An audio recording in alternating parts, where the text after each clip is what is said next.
What's up, everybody? Jesse Comrie here. I just wanted to take a couple minutes. I just wanted to share with you something that God's been speaking to me today and something that's been on my heart and I've been thinking about and processing through. You know, when you look around the world and you see the political climate and what's happening in our culture, it's pretty crazy, and a lot of stuff's going on. It's very polarized. There's a lot of hateful words being spoken. There's people who are breaking up friendships, families turning against each other because the political climate has become so polarized. What I want to talk to you today about is the church's place, the Christian response to today's political climate. And what started this today is I woke up, I went to prayer at the church like I usually do, and then I went back home and decided to watch the news for a while.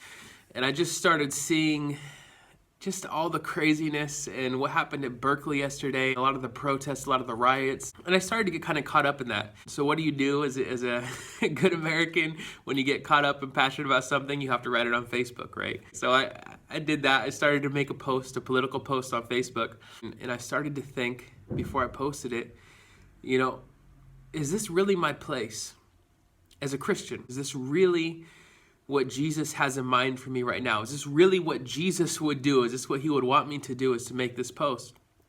And I think it's a valid question. What does Jesus want us to do in this political climate? There's a lot of different Christians who have different positions. Some are saying we need to get more involved in politics and we need to make a change that way. Others are saying we need to start crying out more for social injustice. Some Christians are saying we should be joining these protests. And other Christians are saying, no, we should be standing up with the police and standing for law and order, and we should be talking good about our government. And none of those things are inherently wrong. I don't think that any of those are the best options or necessarily the option that Jesus himself would choose. Because I began to think about when Jesus came to this earth and the way he lived his life, and I began to think about the early church in the book of Acts. They were always part of a counterculture. When Jesus came to this earth and he didn't get really politically active in the systems that were in place, he came and he offered an alternative. And that was something that was very powerful. In the midst of all the corruption in the Roman government and everything that was going on in that day, Jesus was offering people an alternative.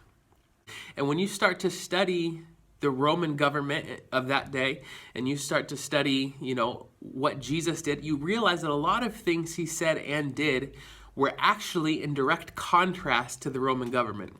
And the early Christian church did the same thing. I think the best course of action for Christians that we could be doing right now is offering the world an alternative. This world is desperate for peace. This world is desperate for love, especially in the climate that's worldwide right now. I mean, since I've been alive, I've never seen America so polarized.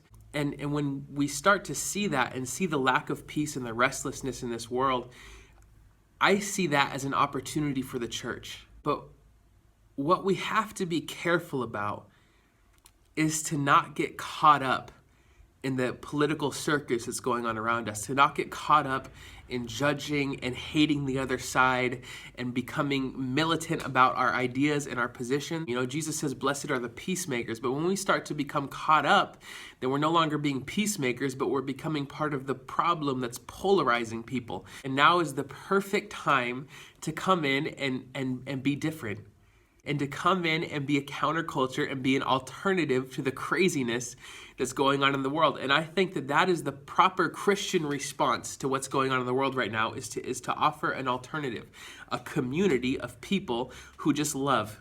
Even if people disagree with us, that's okay, right? We just are gonna love people anyways. And now we have an opportunity to show that we're different, to live out the teachings of Christ, to live like he lived, and offer an alternative of a group of people who are just filled with love and who just want to love people and be part of the solution and not part of the problem.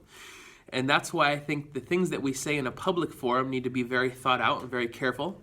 When we're taking these public stances on Facebook and these public forums, what that can do is affect our witness and just make us a part of the polarization and make us a part of the problem. That's not what I think is the best course of action. And I know I've made political posts in the past, so I'm just thankful for grace. I'm thankful for growth. But my encouragement to the church right now today is to just not get caught up, right? But get caught up in Jesus, get caught up in love, and get caught up in being the alternative that people are desperate for. Because if people see a group of people who are just loving and not getting caught up in this craziness and just reaching out to people instead of judging them, I really think that we have an opportunity right now as the church to make a huge impact in this world. But it's going to take us to stay focused, just to start reaching out and start walking in love. And that is, I believe, the Christian response to Donald Trump, to the political craziness, to all this stuff, is to not get caught up, to be the alternative, and to walk in love. God bless you guys. I hope this encouraged you. Feel free to leave a comment and let me know what you think. Love you all.